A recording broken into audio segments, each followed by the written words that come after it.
어쨌든 한국 시장에서는 펀딩은 안 된다입니다. 예. 절대 될 수가 없어요. 도둑놈들이 너무 많다. 네, 안녕하세요. 지영진입니다. 지난번에 티몬이라고 이제 써놓고 제가 오픈마켓에 대해서 이야기를 해드렸어요. 어떻게 굴러가고 어떤 시스템인지. 그래서 제가 아는 걸 좀 말씀드리다 보니까 펀딩도 이제 어느 정도 문제가 좀 있고, 그리고 우리나라 펀딩 시장이 사실은 펀딩이 아니거든요. 제 생각엔 그렇습니다. 그래서 그걸 한번 말씀드려 볼까 해가지고 또 이렇게 찍게 됐는데, 우선 펀딩을 잠깐 얘기를 해보자면은, 뭐 꼭 온라인 사이트에서 누군가가 물건을 사기 위해서 투자를 한다, 이 개념보다는 되게 광범위적으로 봤었을 때 돈이 여기저기서 모여서 어느 한 군데 투자가 되는 게 뭐 펀딩이잖아요. 저는 그렇게 알고 있거든요. 그래서 해외에 이제 뭐 제품을 판매하기 위한 목적으로 운영되는 펀딩 사이트는 유명한 킥스타터가 있고, 뭐 인디고고도 있을 것이고, 일본의 마쿠아케나 홍콩인지 대만의 그 잭잭이 있을 거예요. 뭐 그렇게 한 4개 정도를 저는 알고 있어요. 일본에 또 몇 개가 있기는 한데, 그리고 한국에는 뭐 많이들 알고 계신 와디즈랑 그리고 텀블벅, 이렇게 두 가지가 있거든요. 텀블벅을 모르시는 분들이 굉장히 많으시더라고. 텀블벅이 문화생활 쪽에 관련된 제품들을 좀 다루다 보니까 아무래도 많은 분들이 모르는 것 같아요. 이슈될 만한 제품들이 텀블벅에서 뭐 펀딩이 돼가지고 성공했다 이런 적이 없어. 왜냐면 거기는 뭐 공연 티켓이라든지 뭐 가수의 앨범이라든지 그런 것들을 주로 다루고 있었던 사이트이기 때문에, 지금은 아마 다양한 제품들을 하는 걸로 알고는 있는데, 이미 국내에서 펀딩이라는 그 시장이 많이 떨어졌거든요. 그러니까 신뢰도가 떨어졌어요. 사람들이 펀딩이라고 했었을 때 지금 의심부터 하고 보니까 왜 그렇게 됐냐를 이제 업계를 들여다보면 알 수가 있는데, 와디즈가 사실은 그 큰 견인차를 했지, 그게 그렇게 되는데. 와디즈는 처음에 이제 시작할 때 펀딩, 진짜 킥스타터처럼 펀딩을 지향하는 사이트로 잘 시작을 했어요. 좋았어. 내가 봐도 와디즈는 뾰족했어. 신기하고. 물론 지금도 그 펀딩을 하고 있고, 그 시스템을, 기본 시스템 자체를 잃지는 않고 있는데, 퇴색된 데는 이유가 여러 가지가 있지만 가장 큰 이유는 한국에서 해서 그렇다. 우리나라에서는 뭐랄까, 장사하기가 우선은 쉽지가 않아요. 뭐 많은 분들이 온라인 오픈마켓이나 플랫폼을 통해 가지고 장사를 하고 있지만, 소비자가 너무나 명확하게 정해져 있습니다. 뭐 한국인이 우선은 그렇게 많지가 않고, 그 안에서도 노년층, 뭐 30대 40대 남자 여자 뭐 이런 식으로 해가지고 나뉘어져 있고, 카테고리 플랫폼마다 오픈마켓마다 그 고객들을 꽉 잡고 있는 곳들이 있어요. 뭐 이런 식으로 되게 세분화되기도 해. 근데 우선 가장 큰 문제는 그 좁은 시장이잖아요. 시장이 좁다 보니까 판매자들끼리도 경쟁이 굉장히 심해요, 우리나라가. 서로 할인율 낮추려고 난리를 치고 서로 제품을 뺏어가려고 한단 말이야. 이 뺏어가려고 하는 거가 문제인 거야. 그러니까 와디즈에서 펀딩을 하는 제품들이 어떤 일들이 일어나냐. 예를 들어 킥스타터 같은 경우에는 지금도 들어가 보면 옛날이나 지금이나 크게 변하는 거 없이 개인이나 아니면 아주 작은 업체들이 신제품을 새롭게 만들 때 그거를 투자하세요라고 해서 제품을 뭐 페이지를 멋있게, 어쨌든 사진을 멋있게 찍고 막 이렇게 하는 사람들도 있고, 진짜 그 아마추어처럼 해서 올리는 사람들도 지금도 많아요. 그리고 내가 아는 한 거기는 공정하게 노출이 돼. 생각보다, 그리고 이렇게 펀딩에 참여하세요라고 하는 사람들이 많지는 않아. 요거는 좀 이따가 얘기를 할 건데, 어쨌든 그렇게 지금 펀딩이라는 그 기조를 그대로 가지고 가고 있는데, 와디즈 같은 경우에는 어떤 일이 일어나냐면, 와디즈도 처음에 똑같이 그렇게 시작했어. 그러다 보니까 국내에는 없는 제품, 새로운 제품들이 저기서 소개를 하고 있고, 내가 지금 저기다가 내 돈을 묻어 놓으면 저쪽에서 제공하는 약속된 날짜에 나한테 제품이 오는 건 거지. 여기에서 좋은 점은 다른 사람들이 안 갖고 있는 신제품을 바로 곧장 받아볼 수 있다라는 거. 그리고 가격도 이 제품이 앞으로 뭐 5만 원에 출시할 거지만 펀딩으로 지원을 하면은 3만 원에 살 수 있는 건 거야. 그러니까 최저가와 최초 이거를 보장할 수 있는 게 국내 펀딩 시장이었어요. 그냥 단순히 "만들게 투자해 주세요."가 아니었어. 왜냐면은 우리나라는 그 뭐랄까 펀딩을 하기에 너무 안 좋은 조건이 도둑놈들이 너무 많아요. 내가 물건을 지금 하나 만들어 가지고 와디즈에 입점을 해서 거기다가 이제 상품 페이지를 만들어서 올린단 말이야. 그럼 제품에 대한 상세한 기술을 올려 놓을 거 아니에요. 얘는 이렇게 디자인했고요. 이런 스펙을 가졌고 이렇게 작동을 합니다. 뭐 이런 식으로 올리면 가령 이쪽 업계에 내가 만약에 선풍기를 만들었다 쳐. 선풍기를 만드는 분들이 굉장히 많을 거잖아요. 공장을 가지고 있는 분들도 많을 거고 그리고 뭐 중국에 이제 중국 제품을 수입하는 업자들도 많을 것이고 이런 사람들이 와디즈를 모니터링하고 있다가 '어 이거 나도 만들 수 있겠는데?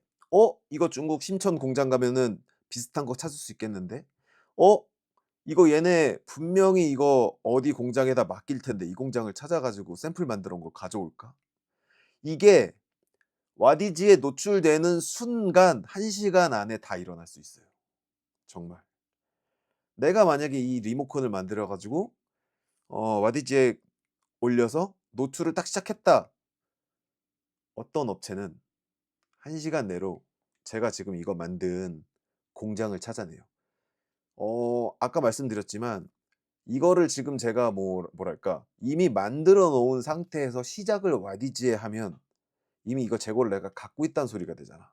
사실 이거는 원래 펀딩에는 목적이 안 맞거든요. 원래 펀딩에서는 내가 이거를 속에 내장돼 있는 부품들을 다 하나하나 어디서 구해다가 이 껍데기를 3D 프린터로 만들어 놓고 요 상태 요거에 대한 성능을 세상에 없던 성능을 보여주면서 "이거 제가 지금 만들 수는 있는데 얘를 대량으로 만들어서 유통을 하고 싶은데 그럴 돈이 없다. 그러니까 여러분들이 투자를 해 주시면 난 이거 나중에 5만 원에 팔 거지만 여러분들한테는 4만 원에 드릴게요.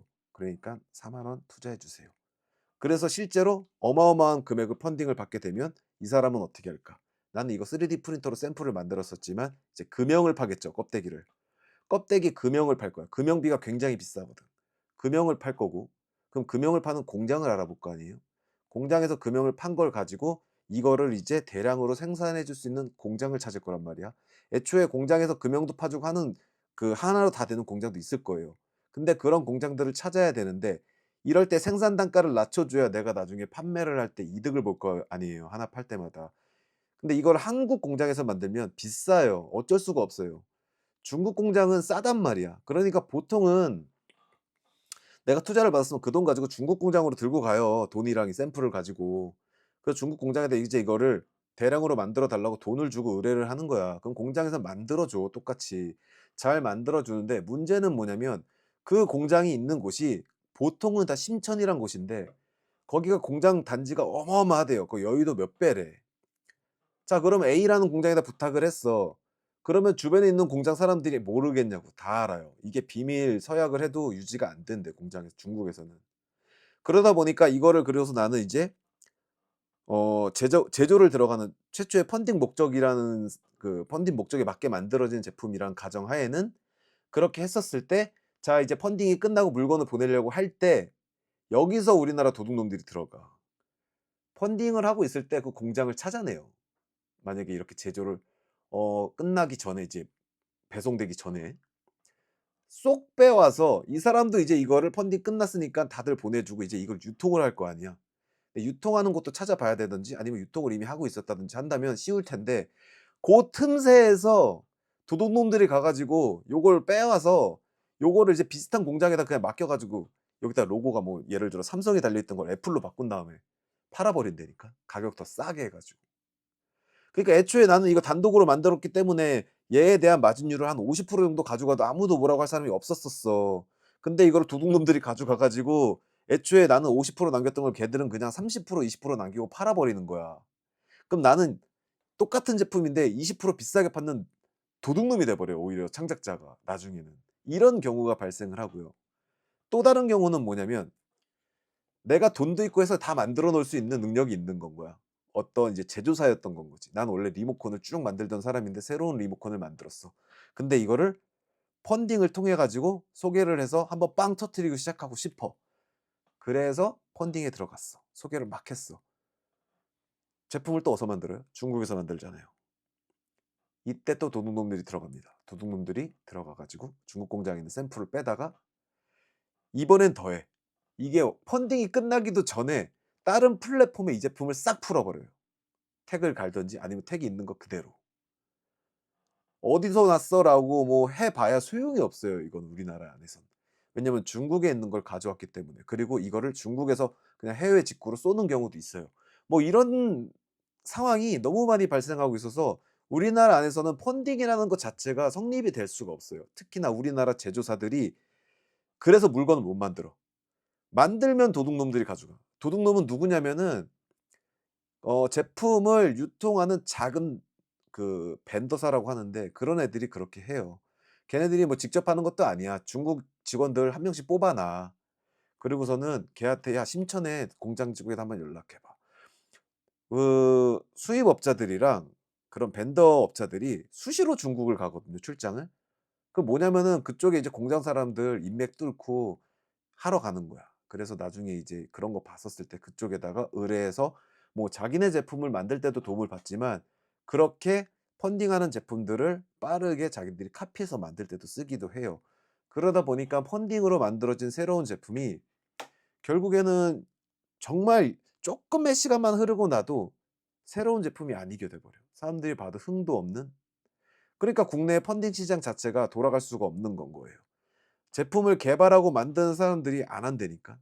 그래서 실제로 우리나라 이제 그런 것들을 많이 겪어본 분들은 외국 펀딩 사이트로 가요. 킥스타터나 아까 일본 거 말씀드린 마쿠아케 이런 데 가서 진행을 해. 아싸리 그렇게 해 버려. 그냥 "한국에다 안 팔겠다." 이거야. 물론 한국 사람들도 그 킥스타터랑 마쿠아케 이런 데서 구매를 하지만 한국인들의 비율보다는 어쨌든 그쪽은 글로벌 시장이기 때문에 외국인들이 많이 보잖아요. 단기간 매출 같은 경우에는. 그래서 외국 펀딩 사이트가 더 유리하다는 거야. 그러니까 와디즈 같은 경우에는 그래서 시작했을 때는 잘 돌아가는 듯 했지만 실질적으로 제품을 잘 들여다봐 보면 실제 펀딩을 원하는 사람들의 제품 같은 경우에는 잘 되지가 않았어. 가장 초창기 땐 잘 됐지만 시간이 지날수록 안 됐던 이유는 국내의 이 좁은 온라인 시장에 오프라인에서 수없이 깔 아니 오프라인이래. 오픈 마켓에 수많은 깔려 있는 업체들이 와디즈를 모니터링하면서 제품이 하나 올라왔다 하면 바로 물어 버렸거든. 그래 버리니까 이제 와디즈가 어떻게 변하냐면은 펀딩이 아니라 직구 제품들을 갖고 오기 위한 공동 구매 형식의 사이트가 돼 버리는데 이름은 펀딩을 그대로 가져가요. 그래서 그 코로나 전 때 한창 와디즈가 가장 크게 성장했었을 때 들여다보면 생각해 보면 중국 제품들이 굉장히 많았거든. 그러니까 우리는 흔히 샤오미 생태계라고 하는데 뭐 가습기인데 하얀데 그냥 중국 사이트나 아니면 인터넷 잘 뒤져 보면은 샤오미 로고가 박혀 있는 가습기가 있는데 거기서 로고만 지우고 뭐 우리나라의 무슨 예를 들어 영진 기업이야. 그럼 거기다가 YJ 뭐 코퍼레이션 새겨 가지고 갖고 와서 이거를 와디즈에서 펀딩을 하는 거지. 성능 업그레이드는 굉장히 쉬워요. 그냥 중국 공장에다 "야 이거 쪼끔 더 뿜뿜 더 나오게 성능 업그레이드 해 줘." 하면 모터만 바꾸면 되는 거니까. 쉽지. 그렇게 나오면 껍데기랑 성능이랑 어쨌든 봐 보면 기성 제품이기는 하지만 어쨌든 국내에 없는 거고 국내에서 판매를 안 하고 있으니까. 근데 이제 지금 우리가 알고 있는 알리익스프레스나 테무 같은 데 들어가 보면 지금이야 검색하면 다 나와. 그래서 지금은 이제 와디즈 가 보면은 그렇게 예전에 중국 거 제품들 택가리 해 가지고 펀딩이라는 이름 아래 공동 구매했던 것들이 이제는 없어요. 근데 그거에 가장 큰 기여를 한 거는 그 유튜버 사막여우? 예 사막여우죠. 사막여우 같은 경우에도 그런 식이에요. 그러니깐 저처럼 이쪽 업계에서 일을 하는 사람이에요. 제가 알기로는 이제 저기 어디 업체 그 직원으로 알고 있는데 그 사람이 정말 큰 역할을 했어요, 이래저래. 뭐 소비자분들한테도 쪼끔 큰 역할을 해 줬고 좋은 쪽으로. 와디즈한테는 아주 나쁜 역할을 했지 와디즈 자체는. 왜냐면 와디즈 같은 경우에는 어쨌든 투자를 받았었고 상장을 목표로 하고 있었는데 이미지도 나락가기도 하고, 그리고 그렇게 제품 중국 제품들이더라도 어쨌든 그런 올리기만 하면은 많이 샀었거든. 그게 매출로 이어졌었고 뭔가 활성 회원도 많고 사이트가 북적북적됐던 건데, 그 이미지라는 게 그런 펀딩 사이트라는 이미지가 한 방에 무너져 버렸어 거기서. 음. 지금이야 뭐 이제 들어가 보면은 거의 오픈 마켓화 됐거든요. 그냥 오픈 마켓이야 사실상. 그 와중에 그래도 실제로 펀딩하는 것들은 하고는 있는데 옛날만큼 뾰족하지는 않다. 그 이유는 뭐 여태까지 제가 말씀드린 거고요. 어쨌든 한국에서는 펀딩이라는 거를 하기가 굉장히 안 좋습니다. 예. 도둑놈들이 너무 많다라는 거. 착한 판매자들도 굉장히 많아요. 착한 제조업자들도 많고. 근데 중간에 중간중간에 이렇게 한 명씩 그 못된 놈들이 섞여 있어요. 그러니까 착한 업체 안에도 못된 놈이 한두 명 섞여 있는 애들이 있고, 걔들이 뭐 가령 자기 매출을 내기 위해서, 그래서 목표를 올리기 위해서 나쁜 짓을 하는 경우도 있는데 회사에서 그걸 다 알지 못하거든. 뭐 그런 경우도 있고, 뭐 플랫폼 안에, 그러니까 와디즈 같은 경우에 그런 펀딩 사이트 안에도 MD들이 원래 영업을 띄고 그 광고비를 업체들한테 이렇게 영업을 떼어 가지고 받아내고 해서 그걸로도 꽤 많은 돈을 만들었었는데, 그 세대들이 많이 이제 퇴사를 하고 그 안에 와디즈 안에도 이제 광고 시스템이라는 게 생겼다고 하더라고. 그러니까 원래는 이제 내가 MD한테 돈을 주기로 하고서는 그쪽에다 입금을 하면 그쪽에서 뭔가 광고 집행을 해 줬다면, 지금은 이제 업체들이 그냥 이건 G마켓도 그런데 업체들이 와디즈 뭐 관리자에 들어가 가지고 내가 원하는 구자의 광고비를 이렇게 책정을 해서 넣는 거겠죠. 뭐 입찰이든지 뭐든지 하겠죠. 뭐 그런 식으로 바뀌었나 봐. 그러다 보니 이제 MD들도 흥을 잃지. 왜냐면 내가 광고비를 막 이렇게 영업돼서 뜯어내면은 어쨌든 뽀찌를 가져가든 뒤로 해먹는 게 있었을 텐데 그거를 옛날만큼 못 하는 거야. 흥이 나겠냐고. 그러니까 내가 월급 외적으로 벌던 게 있었는데 없어져 버리니까. 요거는 쪼끔 뭐 카더라이기 때문에 그냥 카더라로만 알아주시면 될 것 같고요, 방금 그런 광고 얘기는. 어쨌든 와디즈 같은 경우에는 상장을 목표로 했다가 못하면서 어쨌든 지금 계속 뭔가를 하기 위해서 구자가 굉장히 많이 늘어났거든요. 무슨 펀딩 플러스도 생기고, 뭐 펀딩 끝나고 나서 이제 그 사람들을 와디즈에다가 잡기 위해 판매자들을 오픈 마켓을 열어 줘 가지고 오픈 마켓도 할 수 있게 해 놨고, 그래서 점점 오픈 마켓화 돼 가고 있고, 거의 뭐 펀딩이라기보다는 공동 구매 사이트다라고 봐 주시면 될 것 같아요. 그래서 이제 국내에서는 어떻게 그러면은 펀딩을 해야 되냐라고 생각을 해 보면 그냥 안 하는 게 나아요, 제 생각에는. 국내에서는 펀딩을 그냥 안 하는 게 맞고, 다시 누군가가 또 새로운 플랫폼을 만들 건데 제 생각에는 공동 구매 플랫폼이 그냥 근본이고 맞는 것 같다. 거기다가 어떤 조그만 재미를 더해 주기만 하면 될 것 같고, 공동 구매가 결국에는 한국 소비자들이 원하는 가장 이상적인 쇼핑 구조다. 지금도 봐봐요. 어디선가 특가를 하면 누군가는 그 특가 링크를 따다가 핫딜 게시판에 이런 데다가 뿌려 버려요. "와 저기가 제일 싸대." 그럼 사람들이 우르르 몰려가.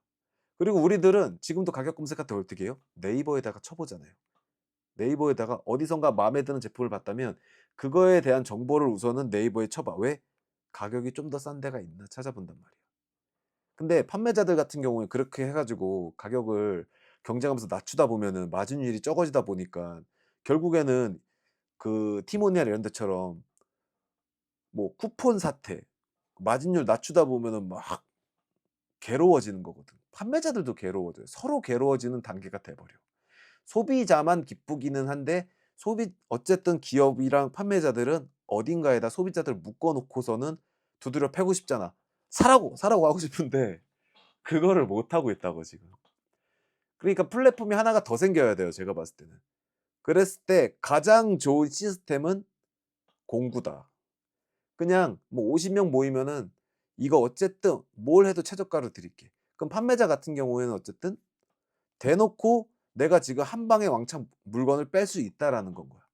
그러니까 단순히 50 명이 아니라 엄청 많은 인원을 설정해 놓고, 뭐 지금 어느 사이트든 프리오더 펀딩할 때 목표치 그냥 뭐 50명 잡아 놓고서는 500명 나오면 1000% 달성 막 이러는데 그런 말 같지도 않은 짓거리 하지 말고 애초에 1000명 목표로 해 버려 가지고 "되면은 싸게 해 주겠다." 뭐 이런 식으로 과감하게 가는, 그렇게 해도 어차피 최저가 설정이라는 게 된다라고 치면 알아서 퍼날라요 애들이 입담으로. 그러면 우르르 몰려든단 말이야. 그때 재미난 설정 뭔가 해 주기만 하면 될 것 같다라는 건 거야. 그래서 지금 한국 시장에 필요한 건 펀딩이 아니라 공동 구매를 어떻게 좀 더 뾰족하게 재밌게 운영할 수 있느냐, 그거를 만들어내는 플랫폼이 나오면 아마 그쪽으로 또 우르르 왕창 몰려갈 것이다. 저는 이 생각을 하고 있어요. 뭐 이런 얘기하면은 가끔 누가 "네가 만들지 그래." 이러는데 어 만드는 것도 둘째치고 사실 이런 얘기를 해도 들어주는 사람은 아무도 없습니다. 제가 이제 회사를 10년 다니면서 쇼핑몰인데 그 안에서 일하다 보면 이런저런 의견들을 많이 좀 앞서가서 이야기한 것들도 많아요. 물론 틀린 것도 많지만 얘기했을 때 들어주지 않아요. 제 경험상 어떤 좀 앞을 보고 얘기했던 거를 한 1 년인가 2년 지나면 그때서야 막 이제 "야 이런 거 한대." 막 얘기하는 거야. 뭐 어떻게 나도 이제 그냥 직원이면 해 따라서 하긴 했는데 씁쓸했지. 지금 이 얘기도 저 아니더라도 사실은 잘나신 분들, 뭐 어린애들 다 할 수 있는 얘기예요. 누구나 할 수 있어. 결국에는 나중에 가 가지고 나중에 한참 가 가지고 진짜 제가 방금 말했던 사이트가 나오거나 뭐 해. 그랬었을 때 내가 뭐 그때 거기 가 가지고 "거봐 내가 했지." 이럴 것 같아? 아니 그러지 않아요. 이미 누군가가 지금 하고 있을 것이고 누군가 하지 않더라도 누군가가 분명히 이 생각을 하고 있다가 뭐 어디끼리 뭉쳐 가지고 능력 좋은 사람들이 할 거야. 그거는 이제 어쨌든 그 사람들의 몫이고 저는 할 수 있는 게 따로 있겠죠. 네. 뭐 또 그 사람들 밑에 가서 일을 한다든지 어떤 방향을 또 잡아 보겠죠, 저 스스로. 어쨌든 제가 한국에 있는 쇼핑몰 그리고 이런 펀딩 이런 것들에 대한 걸 경험하고 보면서 느끼는 거는 어쨌든 한국 시장에서는 "펀딩은 안 된다."입니다. 예. 절대 될 수가 없어요. 도둑놈들이 너무 많다. 그래서 두서없이 좀 떠들어 봤는데 뭐 내용이 좀 이해가 되셨을지 모르겠어요. 좀 독한 말은 못 하겠어. 이거를 했다가는 가령 내가 와디즈 관련된 그 저기 뒤쪽 얘기나 뭐 이런 것들을 좀 독하게 하면 뭐 영향력은 없지만 그래도 혹시나 업계 사람이 보고서 "너" 이럴까 봐 그리고 고소당할 수도 있으니까 그냥 누구나 아는 얘기를 저도 그냥 '한번 해 봤다.'라로 마무리 하겠습니다.